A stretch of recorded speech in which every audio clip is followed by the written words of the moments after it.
Los Carmeli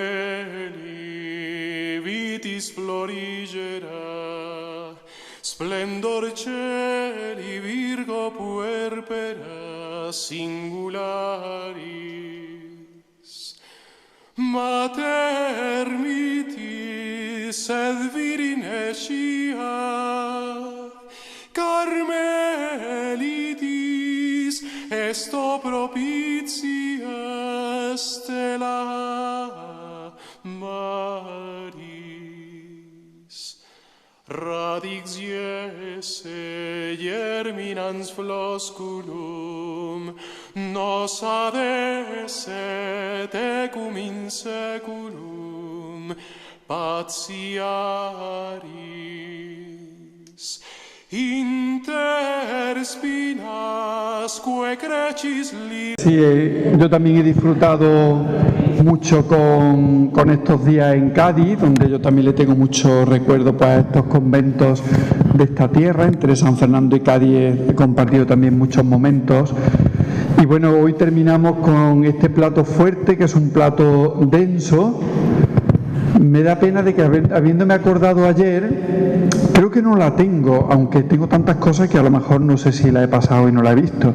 Pero precisamente la casa de Kiev, de la zona de Ucrania, el convento más importante, que es el santuario de Nuestra Señora del Carmen de Berdichev, que es una de las joyas del país, le llaman el Escorial de Ucrania. Es el convento de nuestra orden tan famoso, ¿no?, que lo han reconstruido después del comunismo, y es uno de los grandes centros marianos de la orden, ¿no? Un convento verdaderamente espectacular, ¿no? Si luego lo ponen en el móvil, ponen Santuario de Berdichev, terminado en V, y ya les sale rápidamente como un castillo con una iglesia en medio, fantástica, ¿no? Pues ahí es donde están los frailes, esa parte está más lejos del frente de guerra, y ahí están acogiendo igualmente a numerosas personas, ¿no? Después del santo y la santa, hoy queríamos terminar con, yo esto lo tengo siempre para incluso un montaje para cada uno, de casi unas 200 ilustraciones con muchísimas cosas de la orden, pero bueno, lo he tenido que sintetizar y bueno, me ha salido algo como 80, digo, mira, pues así más o menos podemos resistir el tiempo, ¿no? Si no es mucha tela, ¿no? Entonces nos vamos a asomar desde el arte y la espiritualidad a otra parte esencial de nuestra orden, como es el toque mariano y el toque josefino que nos distinguen, ¿no? Muchos de ellos a través de la propia experiencia de los santos. Es decir, que a partir de ahí es como nosotros interpretamos ese cariño a la Virgen o a San José propio de lo que hemos respirado en el Carmelo, ¿no? Entre tantos papas que han hablado del Carmen y de nuestra singularidad mariana, claro, Pío XII fue casi el que más se explayó, porque a él le toca preparar los grandes actos del 700 aniversario de la entrega del escapulario, 1951. Fueron posiblemente los más grandes que se han hecho a lo largo de los siglos en las celebraciones del escapulario, porque Pío XII se implicó mucho. Entonces hoy tenemos uno de sus saludos, de sus cartas, pues este texto tan bonito, ¿no? Después de aquel día, 16 de julio de 1251, ¿cuántas almas han debido, aun en circunstancias humanas desesperantes, su suprema conversión y salud eterna al escapulario de que se han revestido? ¿Cuántos también en los peligros de cuerpo y alma, gracias a él, han experimentado la protección maternal de María? La devoción al escapulario ha hecho descender sobre el mundo una copiosa lluvia de gracias espirituales y temporales, ¿no? Así lo resume pues, en este escrito tan bonito el Papa Pío XII. Para nosotros, siempre que enfocamos la figura de la Virgen en nuestra orden, evidentemente nos tenemos que trasladar al origen de nuestra devoción, de nuestra vocación, y siempre surge pues ese faro espiritual que es el convento de Haifa, donde en el Monte Carmelo pues los frailes, después de numerosas pesadillas, sinsabores, ¿no?, pues mantienen su presencia, ¿no? Además es una presencia desde 1631 ininterrumpida. Es decir, que ahora sí podemos entender que hay unas relaciones y unos pactos internacionales de respeto a las religiones, que más o menos, pero en 1631 y en adelante ahí no hay nada, ¿no? Ahí lo que hay son sultanes que gobiernan Tierra Santa, a los que el padre Próspero tiene que sobornar con entregas de dinero para que deje tranquilos a los carmelitas en el Monte Carmelo, ¿no? Entonces, pues bueno, desde el padre Próspero del Espíritu Santo, un hijo de Teresa de Calahorra, pues la orden recuperó este sitio, conservando la capilla de Elías y encima edificando una pequeña capilla, la gruta de Elías con la capilla de la Virgen, y levantó en las proximidades la capilla de Santa Teresa, que es muy significativa. Era la primera capilla a la Santa en Tierra Santa, ¿no? Hablamos de 1631, unos fanáticos musulmanes le destruyen la capilla, la vuelve a reconstruir, bueno, peripecias, pero esa constancia de los frailes descalzos, que son los que vamos, ¿no? Pues hace que todavía pues esté ahí ese lugar como origen de nuestra devoción, ¿no?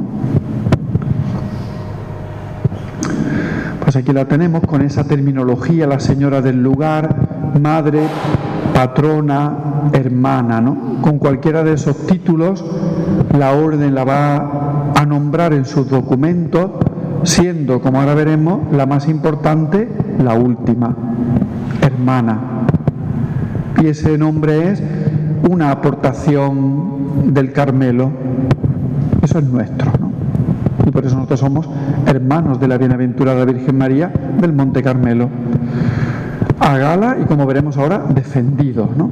Pues bueno, aquí vemos que todo gira en torno pues a la Madre de Dios como modelo de nuestra vida, ¿no? Esta imagen también pues tiene, como bien saben ustedes, un recuerdo gaditano muy simpático de cuando la Virgen era de vestir. Pues aquí se le bordó las ropas, en este Carmelo de Cádiz se le bordan las ropas que ella tenía y que se conservan allí en Haifa todavía, ¿no?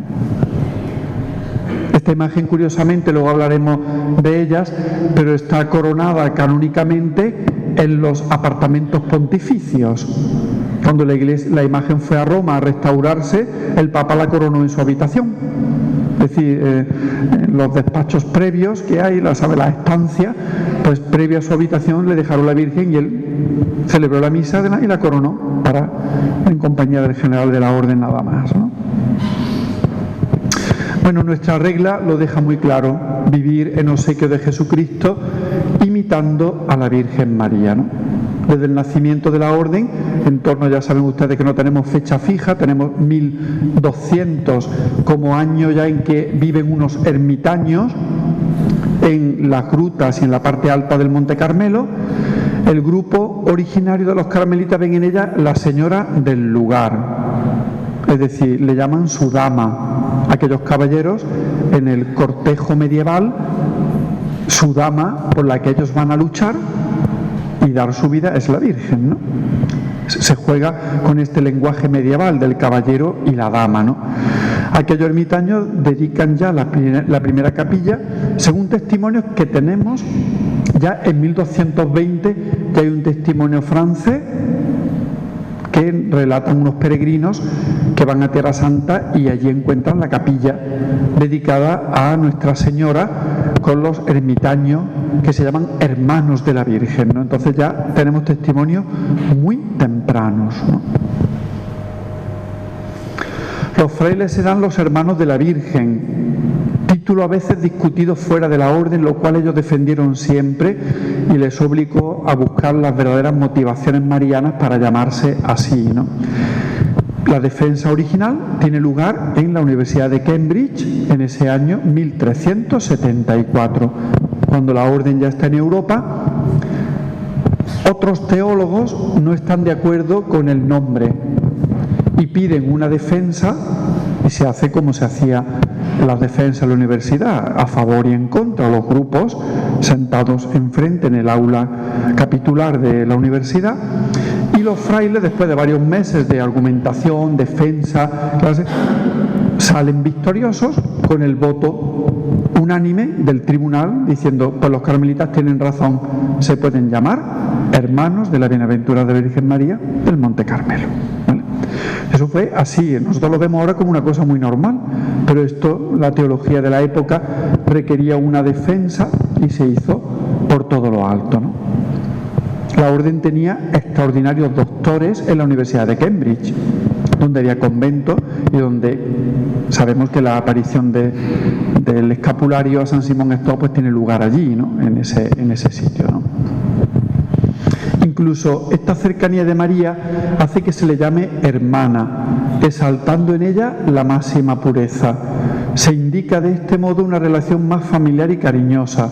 El parecido entre María y los carmelitas por la pureza virginal establece una profunda unión fraterna. La simbología de esta pureza en nuestra orden es la capa blanca de nuestro hábito, ¿no? Esa pureza se relaciona con su Inmaculada Concepción, fiesta que la orden celebra ya desde finales del siglo XIII. Una de nuestras primeras fiestas, junto con la Anunciación. La Anunciación y la Purísima, la Inmaculada, son posiblemente las dos fiestas más antiguas que celebra nuestra orden. Ahí tenemos ese cuadro tan original, pues la Virgen leyendo, como compartiendo la lectura con los frailes, ¿no? Pues sentada ahí en el sillón, pero como diciéndole a sus hermanos, pues la palabra se hizo carne, ahí la tenemos en el libro, ¿no? Y dice, y habitó entre nosotros, como una propia enseñanza de la encarnación, ¿no? En todo este ambiente tiene un lugar muy importante la unión de lo que esos frailes defienden con la Sagrada Escritura. Para ello van a tomar como propio un suceso acaecido en el Monte Carmelo, en el lugar donde nace la orden, como es la visión de la nubecilla del profeta Elías, ¿no? Aquí lo más importante en la defensa de los carmelitas fue que ellos dijeron que Elías en esa nube ve a la Virgen, no lo decimos nosotros, lo dice San Agustín.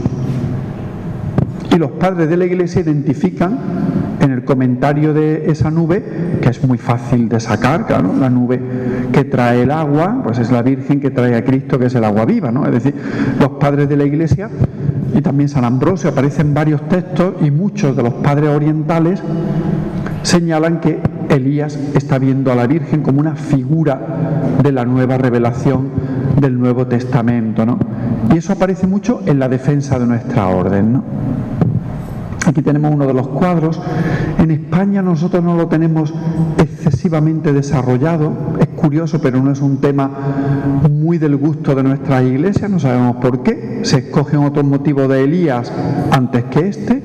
Pero sí es una temática muy de América, donde al Carmen de México pertenece esta maravillosa obra de Nicolás Juárez, pues del Carmen de México, ¿no? Entonces, pues bueno, pues ahí tenemos el criado señalando la nube y luego el angelito pues explicando toda la visión, ¿no? Elías, pues, vestido de carmelita como siempre, y arriba es la mujer inmaculada, la mujer apocalíptica, con el dragón a los pies, ¿no? Esto es muy original, ¿no? Juan de Hildesheim, que es un gran carmelita del siglo XIV, dedica muchos escritos marianos, ¿no? Siempre los grandes escritores carmelitas, Juan Bacontor, todos estos en la época medieval son excelentes mariólogos, ¿no? Además parece probable que la Virgen vistiera la capa blanca para ser parecida y familiar a los ángeles, los que aparecen siempre en cándidos vestidos, y porque el mismo vestido del Hijo en la Transfiguración se cambió en una blancura más fuerte que la nieve. Entonces, si Jesús vistió en su gloria de blanco, pues la Virgen también tenía que llevar la capa blanca. Es un poco lo que, como su vestimenta. Son teorías que, bueno, no tienen consistencia histórica, sino que son pues como unas meditaciones espirituales, ¿no? Para ello la acompañamos con la bellísima Inmaculada del Carmen de Juan de Mesa de las Teresas de Sevilla, ¿no? Una de las obras que el Carmelo ha aportado más bonitas en el barroco sevillano. La expansión del Carmelo desde el siglo XIII y con la Reforma propagó la devoción mariana entre los fieles, es decir, los carmelitas desde época medieval y luego ya con la Reforma de Teresa, todas las ciudades donde ellos llegan el toque mariano importante lo ponen ellos. Es decir, es una de las notas características, ¿no? Celebran espectacularmente las fiestas de la Virgen, sus conventos tienen una presencia iconográfica mariana muy importante. Es decir, todo eso es un poco la huella, que aparece que lo tenemos con una fotografía magnífica de la Virgen del Carmen que preside el altar mayor de San Fernando, una talla espectacular. De tierras españolas saltará el Carmelo descalzo a Europa y tierras americanas para extenderse por el mundo, llevando pues esta devoción que es gala también de las naciones hispanoamericanas, ¿no? Donde sabemos que es tan fuerte en México, en Chile, en cualquier parte, ¿no? En Bolivia, en tantos países donde veneran a la Santísima Virgen a modo de como los frailes en Europa pues la han vivido, ¿no? Aquí tenemos la Virgen del Carmen, que es una de las más bonitas de América, ¿no? La Virgen del Carmen de Celaya, patrona de la diócesis del pueblo, de la ciudad de Celaya, y patrona de la diócesis completa, ¿no? Le dicen ellos, sus ciudadanos, la gloria de Celaya. Hoy sale la gloria de Celaya, el 16, ¿no? Coronada canónicamente en 1951. Los pilares de la devoción.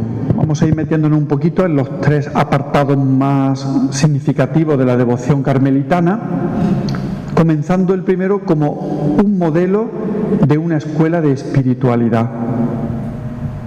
Es decir, los carmelitas, orando como María, han dado a la Iglesia ejemplo de santidad. Es decir, nosotros no hemos hecho otra cosa que orar como nuestra hermana y con nuestra hermana y a través de nuestra hermana. Es decir, orando como María, la Iglesia, el Carmelo ha dado los santos que ha dado, ¿no? Es un poco como lo que viene a decir este primer modelo. Para ello lo ilustramos con uno de los cuadros más originales, la famosa vid del Carmelo, un cuadro de 3 metros de lado, es un cuadro gigantesco, ocuparía todo el testero aquí, ¿no? De la iglesia nuestra de Córdoba, ¿no? Que desarrolla unas alegorías carmelitanas muy originales, muy bien trabajadas. Fíjense qué curioso la parte inferior. Elías con un escardillo quita las malas hierbas para que crezca la vid, y Teresa con un cántaro lo riega, ¿vale? Luego el árbol, la savia del árbol que hace que dé tantos frutos es la Virgen y la Santísima Trinidad. La Virgen, Cristo crucificado en el árbol, el Padre y el Espíritu Santo arriba. En las ramas, los frutos de esa vid del Carmelo, que son uvas, encima los santos, ¿vale? Entonces, una obra verdaderamente señera, es una obra única de este tamaño en nuestra iglesia de España, pero sí presente en América, ¿no? Ahora vamos viendo cada uno de esos apartados, ¿no? El modelo de espiritualidad. El Carmelo aportará a la Iglesia figuras estelares como Teresa, Juan, Teresita, los 3 doctores y otras más como Edith Stein, Santa Isabel de la Trinidad, y una generación de santos que a la temprana edad entregaron su vida al Señor, como Teresa de los Andes, primera santa de Chile. Hoy ya tenemos que unir a Chiquitunga, María Felicia de Jesús Sacramentado, primera santa también de Paraguay, ¿no? Entonces, bueno, esto lo vamos a ir renovando constantemente, ¿no? Entrega de una señal, ¿no? Es decir, nuestro origen de la devoción mariana de la Orden, no podemos olvidar los tiempos difíciles. Es decir, la Orden, antes de esa defensa de Cambridge, en torno a 1250, está en entredicho, y sabemos que hay algunos concilios donde los padres conciliares se reúnen incluso para suprimir la Orden. Es decir, no se acaba de aceptar el matiz mariano, el estilo de los frailes y todo, desde su venida de Tierra Santa les cuesta mucho, ¿no? Entonces, toda la fuerza de la Virgen del Escapulario, de la protección de María, es que en esos momentos de dificultad se le pide una señal a la Virgen y la Virgen aparece y da la cara. Y nosotros, como da la cara, pues estamos agradecidos de que la Virgen ha defendido a su orden, ¿no?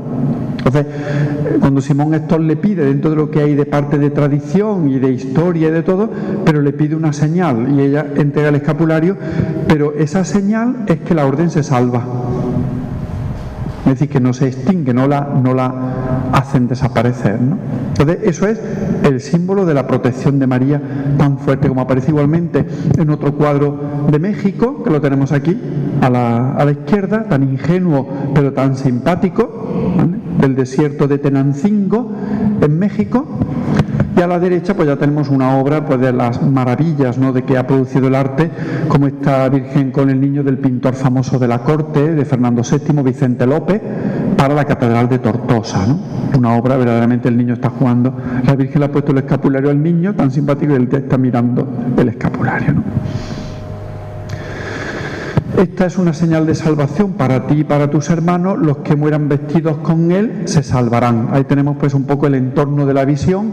Cambridge o Aylesford, el convento histórico donde están los restos de San Simón Estos, en torno a 1251, el año emblemático, ¿no?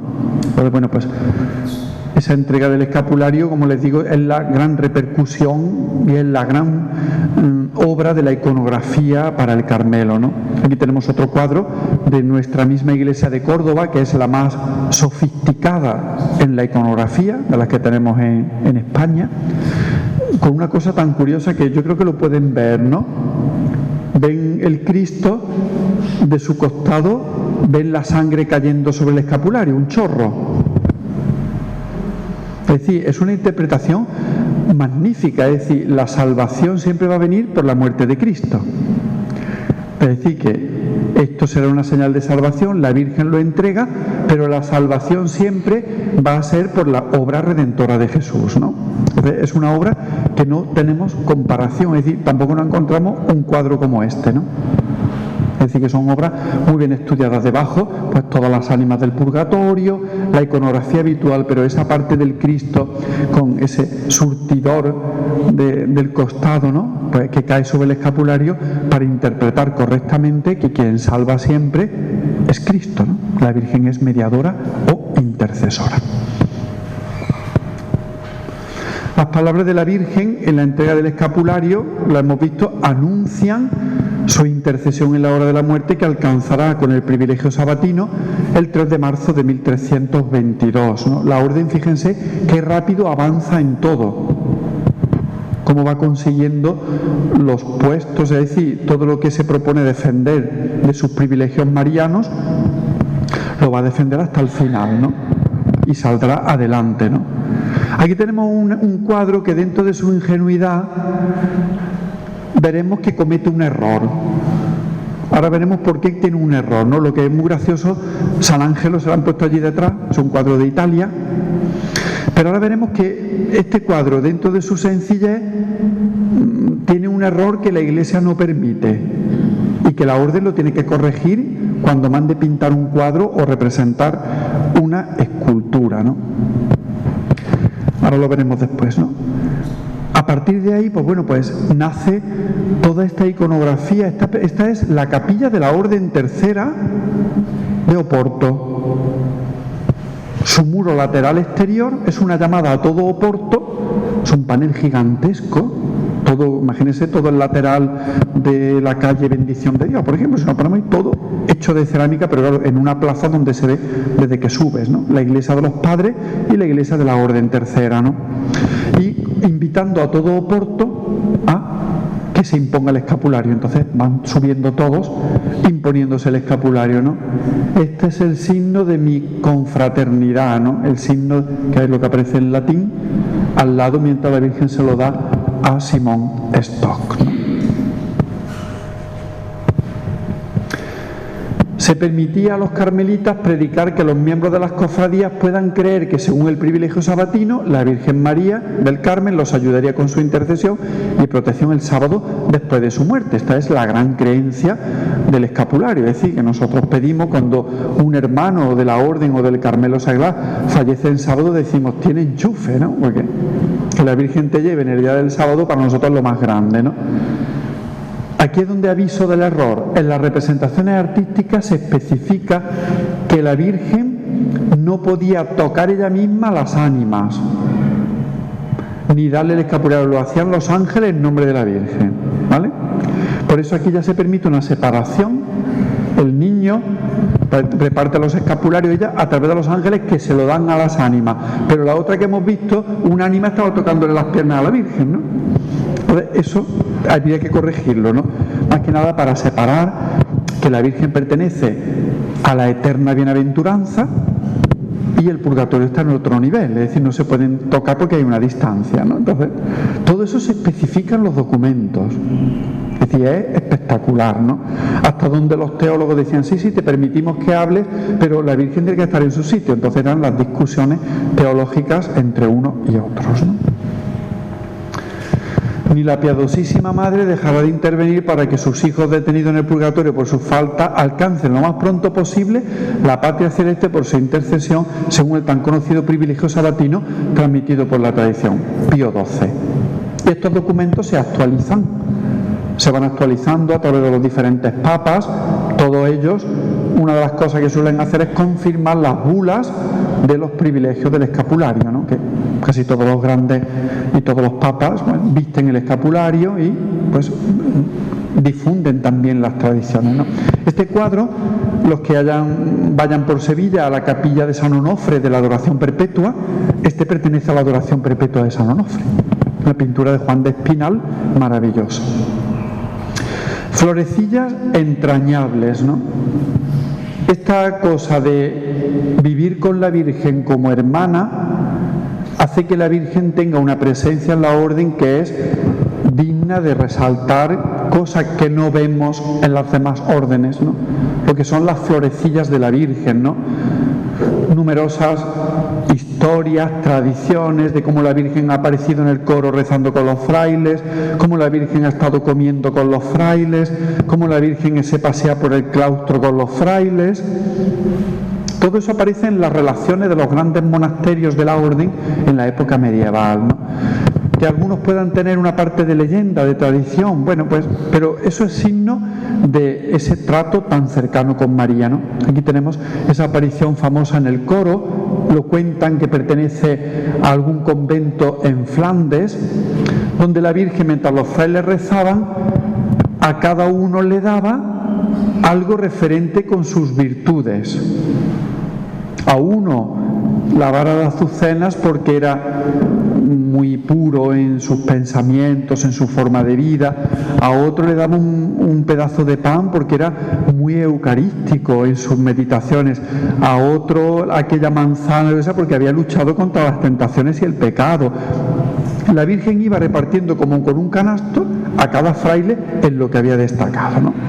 Es una obra magnífica del Museo Lázaro Galdiano de Madrid, pintada por Pierre Van Lin en Flandes, ¿no?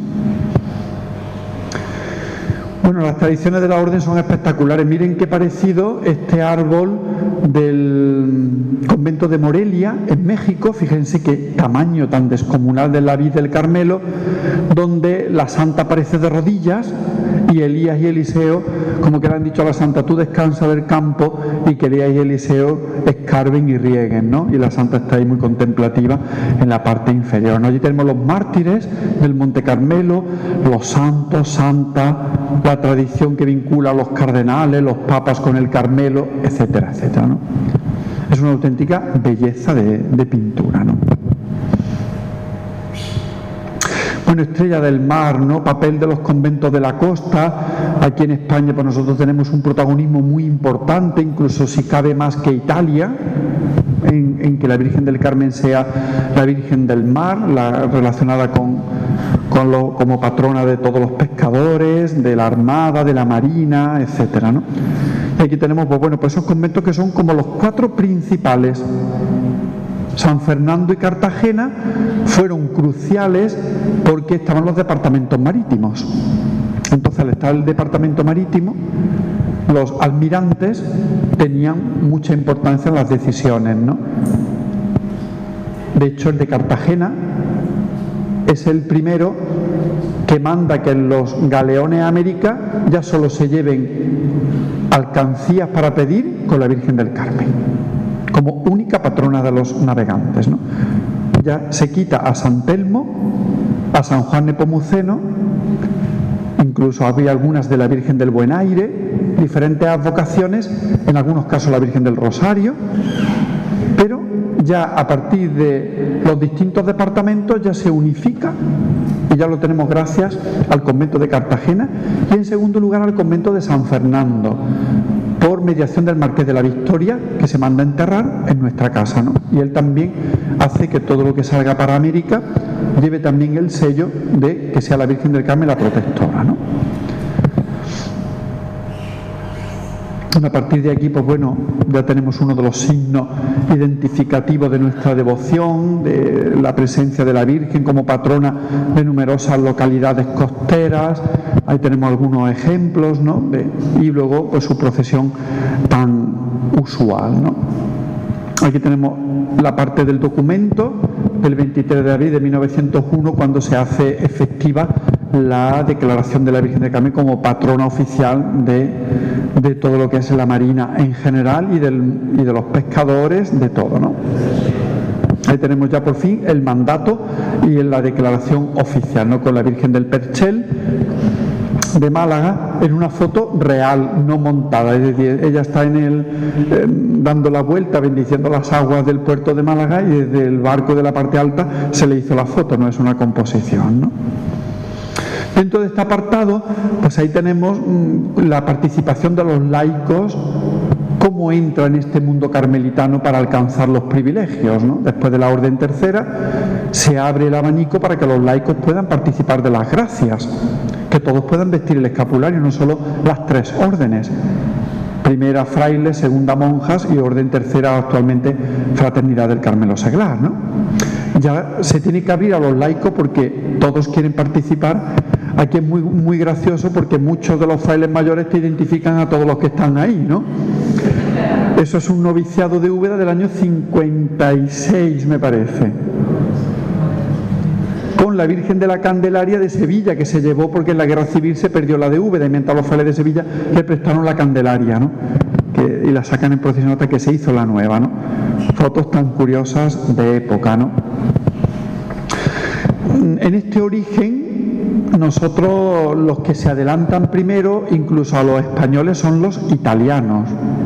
Ellos crean las primeras hermandades o asociaciones del escapulario o del Carmen, ¿no? Se llaman, son del tipo Laudesi y Battuti, y se reunían, como su mismo nombre dice, para cantar himnos y alabanza en honor a la Virgen con salmos y cantos populares, las Laudesi, mientras que la segunda eran de cierto toque penitencial, que llamaban flagellanti. Es cierto que son pequeñas asociaciones donde los laicos participan en el canto del oficio divino, en los cantos que se organicen a las celebraciones, se unen a cantar con los frailes y a participar de las fiestas, ¿no? Es la primera vez que aparecen con nombre no son todavía cofradías, ¿no? Sino como seglares que se unen, sin ser la Orden Tercera, al grupo de los frailes en este caso, ¿no? La segunda tiene una vertiente de penitencia, es decir, eran más luego enfocadas, pues, a dar culto a una imagen de Cristo, etcétera, ¿no? Las cofradías de signo ordinis eran hermanos de hábito reunidos en asociaciones fraternales llamadas hermandades. Participaban de los bienes espirituales de la orden, recibían una regla de vida y su distintivo era la capa blanca. Por eso se les llamaba a ellos mantelati. Esto ya es una especie de esbozo de la Orden Tercera. Cómo va avanzando, habrá grupos que vayan formando este grupo de fieles más vinculado al Carmelo. De hecho, ya saben que en Italia la Orden Tercera conserva todavía las capas blancas, los hombres, ¿no? Y en Colombia también, ¿verdad? Yo lo he visto, digo, todavía se mantiene en algunos países. Claro, fíjate, que llevan la capa, porque comienzan con esto, ¿no? En este grupo ya tenemos la Virgen del Carmen de Úbeda, iremos ilustrando mucho. Un tercer grupo lo forman las cofradías para el culto mariano, fíjense, dedicadas a las dos fiestas que decíamos, Anunciación e Inmaculada, las primeras, cuyo objetivo es promover el culto vinculado al mismo título y cuidar de su capilla propia. Aquí tenemos la Virgen del Carmen de la Rea, en Amorebieta, en el País Vasco. Y bueno, pues ya van formándose poquito a poco. Ese tercer grupo sí podemos llamar que es casi el germen de las futuras hermandades. Así como los mantelati son el germen de la orden tercera, aquí sería un poco el germen de las cofradías, ¿no? Llamándose ya Cofradía del Escapulario, las tenemos en el siglo XV, ¿no? Con el título de Cofradía de Santa María del Monte Carmelo, del Carmen o del Santo Escapulario, ¿no? Que será el distintivo de los hermanos. Participan de todos los privilegios, es decir, ganan la indulgencia, y las constituciones de 1593 prescriben que cada segundo sábado de mes se realice una procesión claustral en honor de la Virgen del Carmen, las famosas procesiones claustrales, ¿vale? En algunos sitios segundo, en algunos sitios el cuarto, depende de las tradiciones, ¿no? Desde 1606 se pudieron erigir las cofradías fuera de las iglesias carmelitanas, ante la demanda que llevaban a los dos generales desde todas las partes del mundo, ¿no? Es decir, solo antes pueden existir en los conventos. No, antes de 1606 no puede haber una cofradía del Carmen fuera de un convento. Cuando algunos nos dicen, nosotros somos de 1500 y pico, digo, si no hay convento, digo, no podéis ser de esa fecha. Porque a partir de este año, los dos generales, de común acuerdo con el Papa, dicen, se pueden fundar fuera de conventos de la orden. Y en Santo Domingo, en Cádiz, se podrá fundar porque ya existe este derecho, ¿vale? Pero si no, fíjense lo que habría que esperar que se hubiera abierto ¿no? También desde mediados del siglo XVII los obispos tienen ahora potestad para erigir cofradías del escapulario. Antes solo los dos generales de la orden. ¿Dónde está el problema? Hispanoamérica. Que la orden no llega a todos los países y entonces los obispos piden poder crear ellos cofradías en Colombia, en Argentina, porque las madres sí estaban, pero ellas, como monjas de clausura, pues era muy difícil que pudiesen ejercer de fundadoras de cofradías. Las podían establecer allí, pero se las fundaba el obispo, ¿vale? Entonces, aquí tenemos, por ejemplo, la magnífica Virgen del Carmen de mármol de los frailes de Génova, ¿no? Una obra espectacular. Eso. Fue tal la expansión del escapulario mediante las cofradías que Falcone, un gran estudioso mariano, compara España y Portugal a un inmenso convento carmelitano, ¿no? Lo que más llama la atención es la famosísima cita de Francesco Mondini en 1675, donde dice que la Cofradía del Carmen de Venecia tiene 70.000 hermanos. Comerciantes, todos los que venían, era como ir allí a apuntarse para que la Virgen del Carmen los protegiera en los continuos negocios y embarcaciones que tenían, ¿no? Lo que sí es cierto es que la cofradía tiene que tener mucho dinero, porque el Carmen crea su propia escuela u universidad, y está la escuela de San Roque, la escuela de San Marcos, que son las más potentes porque es la del obispado y tal.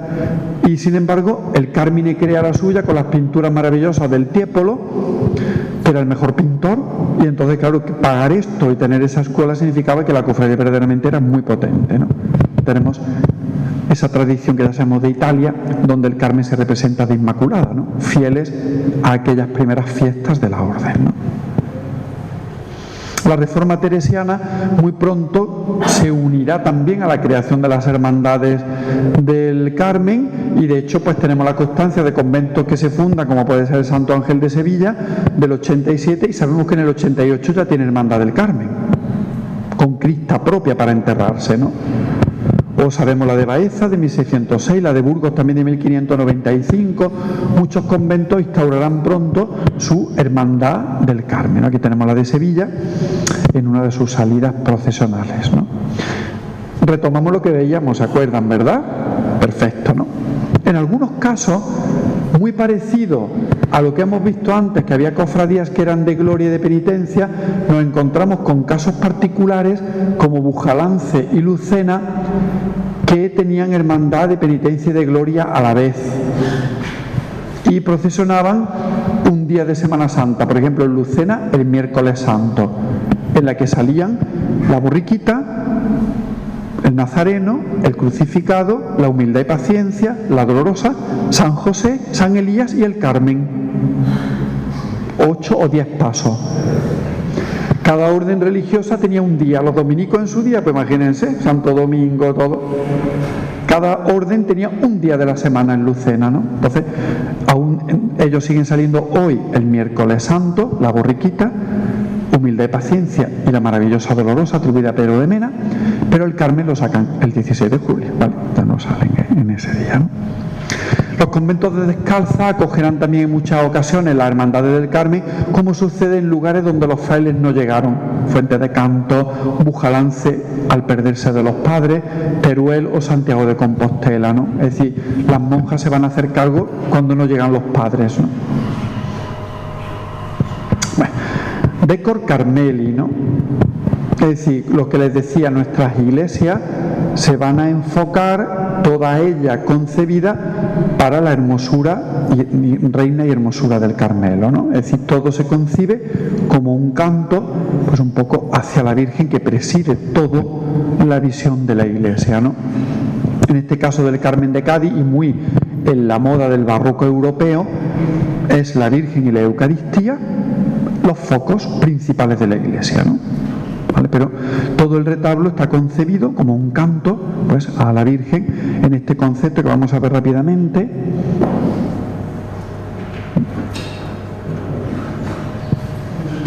Donde antes de que pasemos, pues, tenemos que meter un toquecito dedicado a Teresita, ¿no? Que luego vamos a leer los textos tan bonitos del manuscrito de Teresita sobre la presencia de María en los santos nuevos de nuestra orden, ¿no?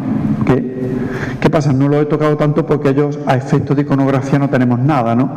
Es solo las citas de ella, pero no tiene como un eco en las manifestaciones artísticas de la orden, ¿no? Porque se conserva la Virgen de la Sonrisa, el Lisieux, que luego leeremos los textos en la misa, ¿no?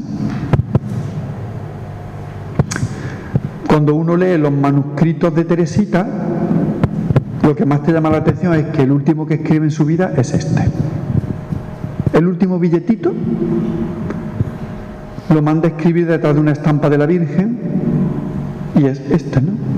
Oh María, si yo fuera la reina del cielo y vos fueseis Teresa, quisiera ser Teresa a fin de que vos fueseis la reina del cielo, ¿no? Es un poco ese homenaje final de Teresita a la Virgen, que tiene un sinfín de detalles dedicados a la Virgen a lo largo de toda su obra, ¿no? Pequeña pero intensa, ¿no?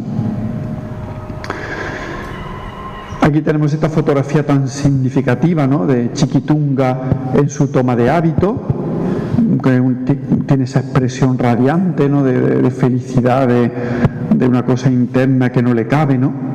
Pues bueno, sus últimas palabras, cuando ya tiene 34 años, en 1959, es: Jesús, te amo, qué dulce encuentro, Virgen María. Ella se queda como viendo lo que ya está viendo, ¿no? Como esas son sus últimas palabras, ¿no? Esta muchacha de Acción Católica tan importante, ¿no? Una iconografía particular. Todo este pensamiento del Carmelo, todo esto ha generado, pues, una forma de representar a la Virgen, como no era de otra manera, aunque no tenga el escapulario, que sabemos que lo lleva. Pero bueno, esta foto de Portacelli, de cuando fue a la exposición última en la Diputación, me parece, en la aduana, ¿no? Pues para comenzar, pues, esta cosa, ¿no? de pararnos a ver la iconografía de María, que lo vamos a hacer de una manera rápida.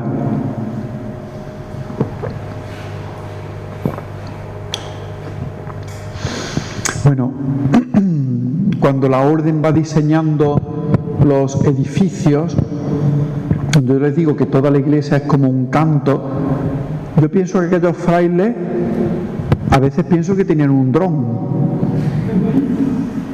no un don, que también lo tenían, ¿no? Sino un dron. Es decir, porque uno se pone en el coro alto de Écija y dices tú, es que esto con un dron son todas las alabanzas, las letanías en los muros, con los doctores de la iglesia. Miren qué bonito es la fuente de Elías con María Inmaculada del Carmen, ¿no? Bueno, es todo. Allí tenemos a Elías también sobre la fuente, ¿no? Entonces, toda la iglesia es un canto a la Virgen completo. Es algo espectacular para una de las iglesias más bonitas que tuvo la orden, posiblemente la joya del barroco andaluz, ¿no? Todo está decorado, la bóveda del coro con el Salmo 150 que rezamos los domingos, ¿no? Alabad al Señor con timbal, con platillos, todo eso, pues cada parte del Salmo va los ángeles tocando ese instrumento, están puestos en la bóveda del coro, ¿no? Todo una alabanza completa a María del Carmen e Inmaculada, porque preside el Carmen y arriba la Inmaculada, ¿no? Esta es una obra verdaderamente llama mucho la atención, ¿no? Y le vamos a ver algún detalle más de esta impresionante iglesia. Estas son fotos terminada la restauración antes de poner los bancos y todo, después de haber estado cerrada varios años, con uno de los templos más importantes de la orden, ¿no? Ahí tienen la bóveda del coro con los ángeles tocando los instrumentos. ¿Los ven ahí? Ahí está. Ahí está, y fíjense la espectacularidad del órgano a 4 caras. El órgano tiene trompetería por las 4 caras y tiene un dispositivo, dicen que es el órgano más raro del barroco español, porque tiene unos recipientes en los laterales con agua para que imite sonidos de pájaros. Con el agua hace como unos sonidos y hay que echarle agua, ¿no? Entonces, y va tocando con diferentes cosas. Todo una cosa, todo es, en las crónicas es un canto a María, todos lo llaman ellos así. La iglesia es un canto a María, ¿no? En otro aspecto, la que les comentaba de Córdoba, que es una iglesia menos espectacular, aunque es muy bonita en cuanto a las yeserías, pero sí en cuanto al programa iconográfico que desarrolla de la Virgen, Elías, Teresa, Juan de la Cruz y San José. Cada uno tiene su ciclo, ¿no? Aquí tenemos cuadros tan curiosos como este. Los ángeles dándole de comer llamas de fuego a Elías niño. Tienen al profeta Elías de niño dándole fuego para que coma. Así salió. Écija. Son los famosos descalzos de Écija. Cuando ustedes van a Écija, empiezan las torres. La torre de San Juan, Santa María. Los descalzos tenemos prohibido torre. No podemos tener torre por pobreza, ¿no? Entonces la iglesia por fuera es la más fea. Una iglesia chica, ¿eh? Ahora cuando entra dicen todos los de Écija, dicen los de Écija, dice prepararos que ahora veréis el interior, y es la iglesia más bonita de Écija en su. Entonces una cosa como es el Carmelo, por fuera es sencillo pero por dentro. Bueno, aquí en Cádiz hicieron otra cosa, ¿no? En Cádiz hicieron bonito por fuera y por dentro, ¿no? Aquí tenemos, por ejemplo, nuestras madres de Aguilar de la Frontera. Fíjense, auténtico despliegue, ¿no? Todo dedicado a la Virgen, ella preside el altar mayor, y la bóveda toda igualmente decorado con cantos. Este tiene las mujeres bíblicas, Judí, Esther, todas, con cantos, el Magnífica, escrito también en la bóveda, ¿no? Una cosa verdaderamente espectacular, ¿no? Los grandes escultores y artistas del barroco, pues bueno, van a tratar el tema de Nuestra Madre Santísima. Aquí tenemos la famosa de Gregorio Fernández para los frailes de Ávila, una escultura monumental. La más famosa era la de los calzados de Valladolid, que está perdida, pero trabajó en varias ocasiones el tema de Juan de Mesa que hemos visto, ¿no?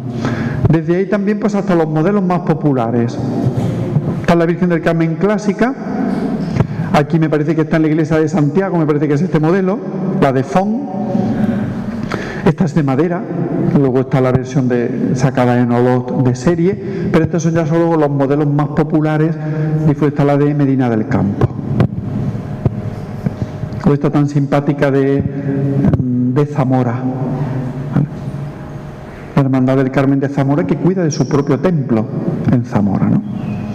O las maravillosas manos de Francisco Salcillo para la Virgen del Carmen del Lietor de Albacete, que también la trabajó él en varias ocasiones, la iconografía del Carmen, ¿no?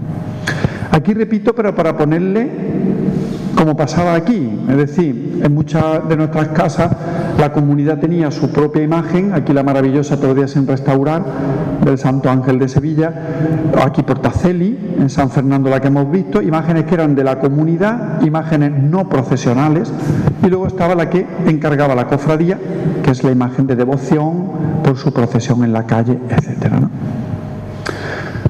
Bueno, aquí ya sería perderse, ya no vamos a pararnos en más, ¿no? Pero aquí tenemos un ejemplo de una de Nápoles, Esto es una Virgen napolitana, fíjense qué cosa tan bonita de Virgen. Allí no llevan tan a rajatabla la iconografía como en España, con su hábito, su escapulario, no. En Italia te puedes encontrar o así, que no llevan escapulario, o vestidas de otra forma, ¿no? Siempre sus signos son los escapularios, ¿no? Pero a veces no van vestidas ni de marrón ni blanco, ¿vale? Y allí tenemos pues la otra de serie, que es la Virgen Docente de Jaén, que es la Virgen del Carmen, también patrona de los institutos de Jaén, ¿no? Bueno, pues cofradías del Carmen de nuestro tiempo, unidos a la orden, dentro de la Iglesia, en medio del mundo, viven la caridad, dan un testimonio público. Es decir, tenemos la preciosa imagen del Carmen de Toledo, tan simpática, con ese niño tan original, ¿vale?, que es la que encargaron los frailes de Toledo. Ahí está presentándose el día que, antes de que saliera en Córdoba, de que se la llevasen a Toledo, ¿no? Una Virgen que es muy bonita, ¿no? En este apartado pues tenemos también la gran difusión de nuestra Madre Santísima Coronada, que vamos a pasar rápidamente para que veamos un poco cómo es su presencia. Aquí tenemos con nuestra Virgen de Córdoba. Y bueno, pues aquí la foto histórica de la coronación de San Fernando, que fue una de las grandes coronaciones del Carmen históricamente, pero siendo una devoción tan grande, nuestra Madre del Carmen la teníamos adormecida, es decir, apenas se había coronado canónicamente en España. Fíjense que solo 6 imágenes estaban coronadas, mientras en estas épocas, hasta los años 70 o por ahí, mientras que había 30 en Italia u 11 en México. Es decir, España solo tenía 6, ¿no?, que son Jerez, el Carmen de Alicante, San Fernando, la de Cox, también en Alicante, y la patrona de la Ribera, de Calahorra, y Alcácer. Entonces, bueno, era una presencia muy, muy, muy discreta, ¿no? A partir de ahí, pues bueno, ya desde el año 68, pues son 17 imágenes más, donde aparecen todas, entre ellas pues la de Cádiz, que fue del año 2007 fue, ¿verdad? Eso. Que es que ya van pasando los años, ¿eh? Qué cosa. Yo me estaba haciendo dudar, digo, si me parece más reciente, ¿no? Pero ya van pasando, ¿sí? Todos, ¿no? Ahí tenemos pues un poco la presencia andaluza muy importante. Y el pasado 6 de mayo se coronó la Virgen del Carmen de Mocejón, en Toledo, un pueblecito pequeño. Ha sido la última coronación en España. Es la patrona de ese municipio cerca de Toledo, con una coronación fantástica. A la espera, pues tenemos ahí 3 que sabemos que ya han dicho que sí: 2 de Córdoba, Montoro y Palenciana, y la de la Isleta en Canarias, que también han cursado ya pues su coronación, ¿no? Ahí tenemos pues un poco ese mundo. La que hay al lado es una belleza, la Virgen del Carmen de los Realejos de Canarias, ¿no? Una maravilla magnífica. Y esta es de las genovesas, también como tantas obras que vinieron a Cádiz, ¿no? Aquí tenemos detalles de coronación. Esta fue de la de Córdoba. Bueno, aquí luego surge también en nosotros estas preguntas, ¿no? Cuidamos el apostolado mariano con la Virgen del Carmen de Almodóvar del Campo, en Ciudad Real, ¿no? La sabatina, la imposición, la pastoral educativa que se lleva a cabo en los colegios, la novena, la procesión. Es decir, que esta gran devoción de la Virgen también requiere un cuidado, ¿no? Y a veces no se puede dar por hecho, sino que requiere un seguir pendiente, un incrementarlo bien. Es decir, que con este pasado tan glorioso, pero no te puedes dormir en los laureles, hay que seguir trabajando, ¿vale? La clave está en acercar a María a todos. Es un poco lo que pienso que la Orden lo hizo de esa manera, como hemos visto desde el siglo XIV, con todas estas cosas. Ahora pues nos tendremos que inventar lo que sea. Y aquí queda la libertad de cada Carmelo, de cómo lo puede hacer, que aquí lo podemos hacer de una manera, en un convento en Ecuador de otra, en Burkina Faso lo haremos de otra, pero lo importante es acercar a María a todos, ¿no? Y al final va a ser nuestro sello. Es al final lo que nos va a distinguir como orden desde el principio, ¿no? Nosotros lo podemos hacer con la riqueza de Teresa, de Juan de la Cruz, de Chiquitunga, de Edith Stein. Es decir, tenemos un abanico muy grande, pero en definitiva acercar a la Virgen, ¿no? Es un poco nuestra cosa, ¿no? Revitalización. A veces en muchos sitios uno va a pueblos, es que el Carmen esto es de cosas de las mayores, de esto, ¿no? Entonces, bueno, pues se trata de integrar, de transmitir todo lo valioso que tiene nuestra devoción del Carmen, con la escuela de oración, que los niños pequeños de catequesis aprenden a rezar al estilo del Carmelo. Es decir, todas esas cosas que muchas veces en los colegios, lo vemos en el liceo, en el Carmen de Córdoba, lo vemos como los niños desde pequeñitos aprenden a acercarse a María desde la orden, ¿no? Que en las parroquias también se haga, en nuestras casas, ¿no? Inventiva, creatividad, ¿no? ¿Cómo vamos? Tengo un cuarto de hora. Yo esto le pongo siempre, estas charlas, quitadas en parte, la di yo en el arciprestazgo de Sevilla, los curas, ¿no? Háblanos tú de San José un día, y lo puse solo lo de arriba, y me decía uno, anda, qué bien despachado, ¿no? Y yo le decía, digo, ahora veremos a ver si cuando terminemos no es verdad, ¿no? Pero bueno, San José evidentemente es patrimonio de nuestra orden, es una aportación del Carmelo y muy especialmente de Teresa, ¿no? Patrón de la Iglesia desde 1870 por Pío IX. Todo eso lo tenemos clarísimo. Pero antes, ¿quién se encarga de San José, ¿no? Aquí con el patrón y copatrón isleño lo tenemos para comenzar, ¿no? Bueno, rezamos esta oración mucho, ¿no? Dios le ha puesto al cuidado de su familia como siervo fiel y prudente para que custodiara como padre a su único hijo, ¿no? A su hijo unigénito, ¿no? Es una oración ante este San José con este niño bien criado, ¿eh? Niño, ¿eh?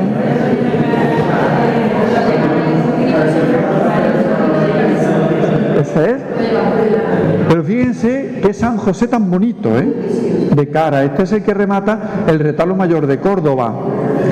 Cuando lo bajamos, el San José mide 2,30 metros, porque remata el retablo. Como les digo cuando se fotografía el retablo, de la parte de Elías, ¿no? Cuando eso se vea de cerca, cuando se bajó nos quedamos perplejos, decíamos qué bonito es, y se limpió, se restauró, y esta foto es de cuando estaba abajo, ya se volvió a subir y ahí está, ¿no? Pero decíamos qué bonito, ¿no?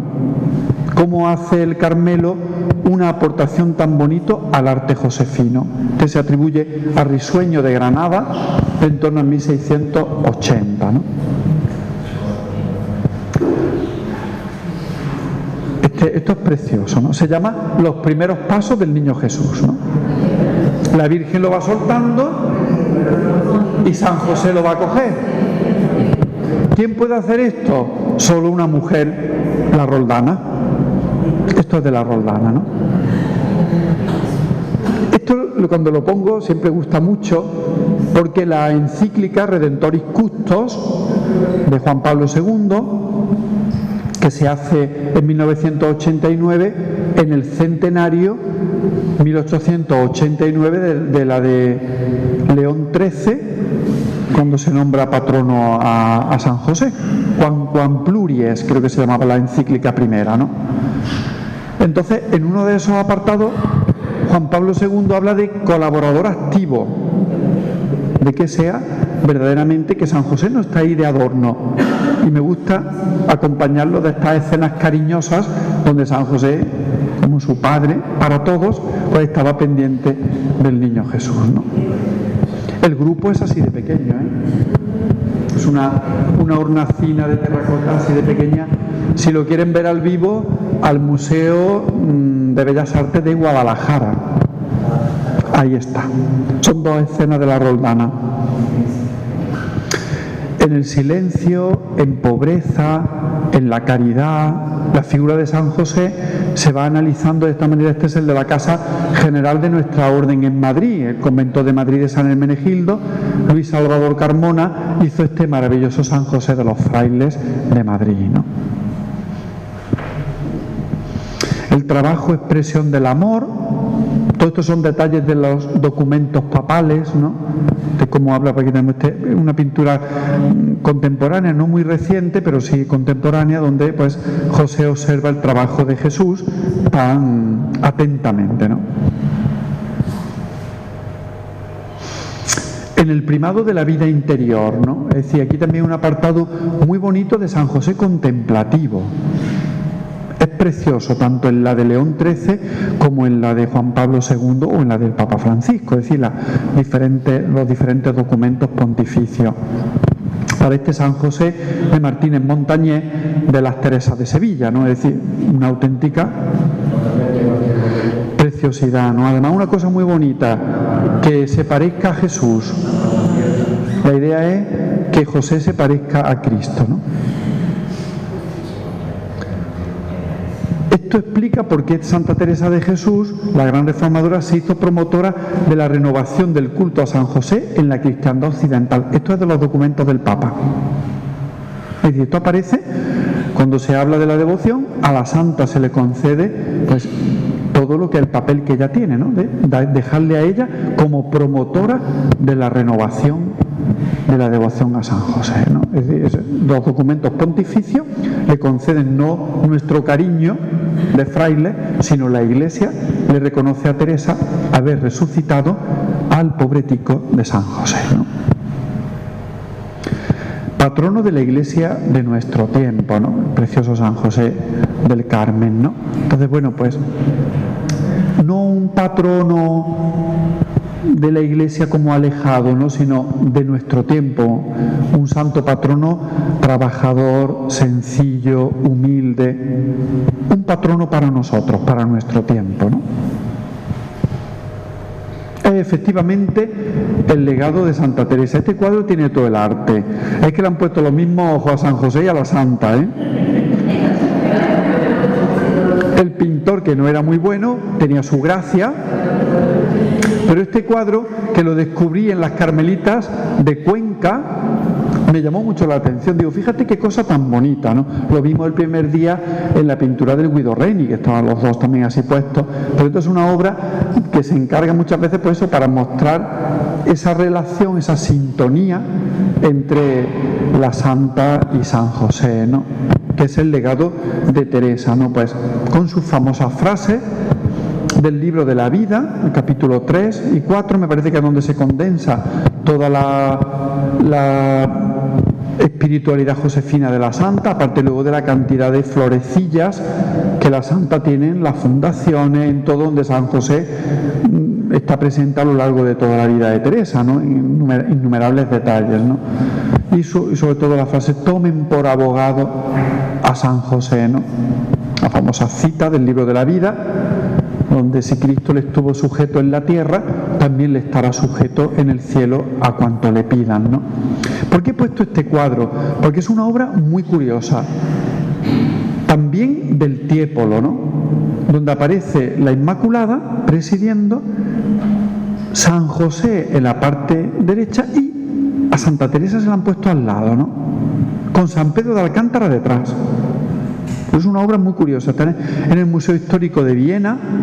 Y luego aparecen otros santos, San Francisco, San Felipe Neri y San Luis de Francia. Es decir, que todos por devoción a la Inmaculada y a San José. Pero lo que es bonito es el sitio preeminente de Santa Teresa, la más próxima a San José, ¿no? Esto es un cuadro no encargado por la orden, son cuadros ya destinados a Europa, pero siempre que aparezca San José, pues Santa Teresa va a estar cerquita de él, ¿no? Aquí no me detengo, les pongo otro lienzo de Vicente Verdusán, de la visión del Collado, donde sabemos la presencia tan importante de la Santa, ¿no? Este es el dato. ¿Dónde está la gloria del Carmelo?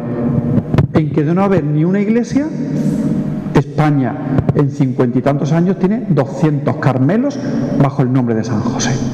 Todo en España, ¿eh? Es decir, esa es la gran novedad de Teresa. Lo que ella comienza se va multiplicando y los conventos de San José van a ser la señal. Ay, pues ahí hay un Carmelo porque se llama San José, ¿no? Entonces, de no haber nada, casi todas las parroquias de San José, que son como la de Cádiz, son ya del 18 en adelante, ¿no? Entonces, esta es un poco la gran contribución y lo que verdaderamente distingue pues, la labor de Teresa empezada de una manera tan discreta. Bueno, aquí tenemos algunos detalles de iglesias dedicadas a San José, como la de Malagón. Tan bonito, San José, pero con la Sagrada Familia. Aquí lo tenemos arriba. Y luego Joaquiniana en la parte inferior, ¿no? El famoso Carmelo de la Fundación Quinta de la Santa, ¿no? Por aquí me vuelve a salir, pero más grande, el que les decía de Córdoba, de Aguilar de la Frontera, ¿no? También dedicado a San José, aunque preside a la Virgen del Carmen, pero es San José el titular, ¿no? Y una nueva iconografía. Aquí sí que yo insisto mucho, estudiando lo que la orden encarga, el Carmelo deja de lado San José viejo. La orden no encargará San José viejos, sino un modelo joven, un hombre fuerte. La misma santa lo expresa de manera muy simbólica, ¿no? Si protege a la Sagrada Familia, tiene que ser un hombre fuerte. Entonces, en España, gracias a Teresa, abandonamos la iconografía de San José Mayor, que en Italia sí permanece. Los italianos lo prefieren mayor, todo con barba blanca, ¿vale? Y aquí aparece una de las primeras, la de la portada de San José de Ávila, que regala el rey Felipe III, encargándosela Giraldo de Merlo, el italiano, y le viene un San José joven llevando de la mano a su niña, ¿no? O los que hace Martínez Montañés. Estos son también de Martínez Montañés, que lo hizo para el Santo Ángel de Sevilla, pero en la desamortización volaron y están en la Iglesia del Silencio, en Sevilla, ¿no? Un San José más paternal, ¿no? Con el niño en brazos, más joven, ¿no? De Granada, etcétera, ¿no? E incluso, pues, creando en algunos sitios hermandades o esclavitudes, ¿no? La más conocida es la que se funda en Sevilla. Nuestra casa no tiene hermandad de penitencia, el Santo Ángel. Y lo que crean es la esclavitud del Sagrado Corazón del Patriarca San José. Su escudo es el corazón de José, con los dolores y los gozos, una espada y unas azucenas, ¿no? Ese es el escudo de la corporación que había en el Santo Ángel, ¿no? Una cosa curiosísima, ¿no? Una esclavitud dedicada a San José, ¿no? Herencia josefina del Papa San Juan Pablo II, ¿no? Que el Papa sea tan devoto de San José no le viene porque lo haya estudiado en Roma, le viene por subir esa cuesta, como él lo dice. ¿Cuántas veces he subido yo la cuesta de Guadoviche para ver a los frailes en el convento, ¿no?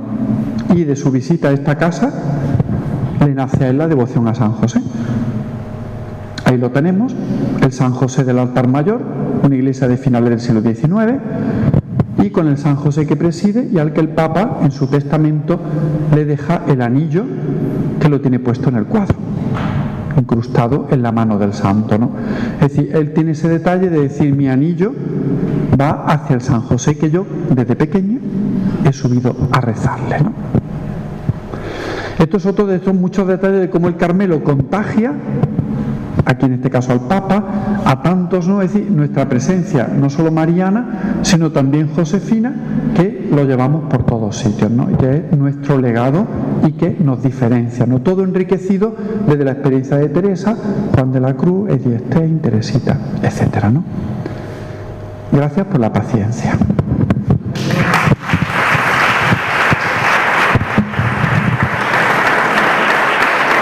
Los Carmeli vitis florigera, splendor celi Virgo puerpera singularis, mater mitis et virine scia, Carmelitis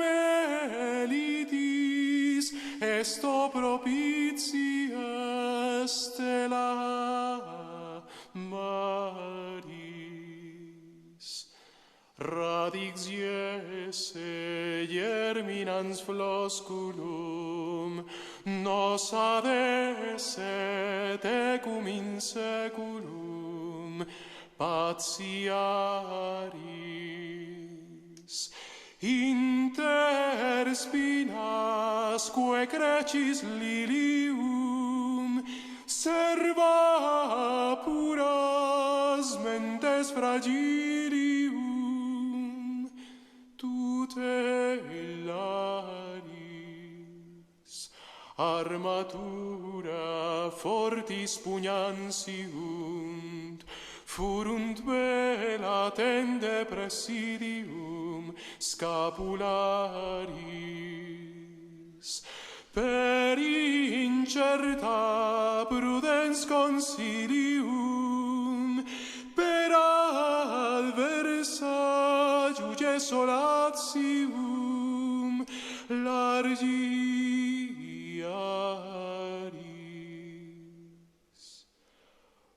Mater dulcis Carmeli Domina, plebem tuam reple Laetitia qua bearis. Paradisi clavis etianua, fac nos duci quo mater gloria coronaris.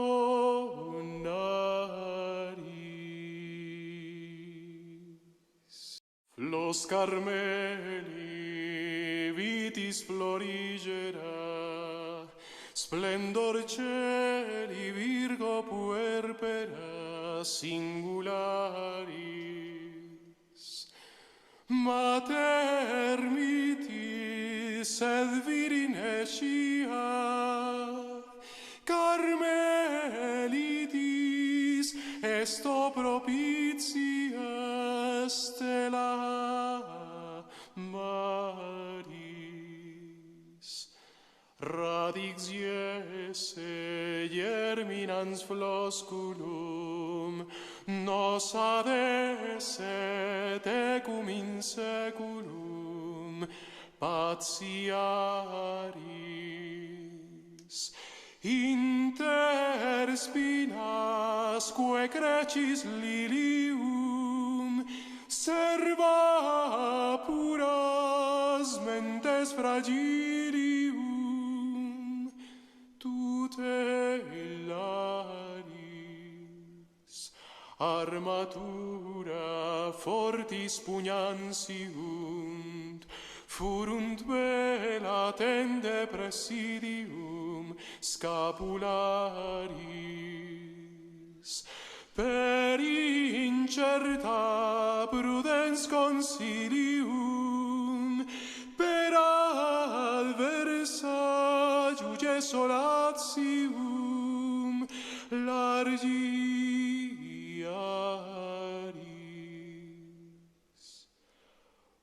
Mater dulcis Carmeli Domina, plebem tuam reple Laetitia qua bearis. Paradisi clavis etianua, fac nos duci quo mater gloria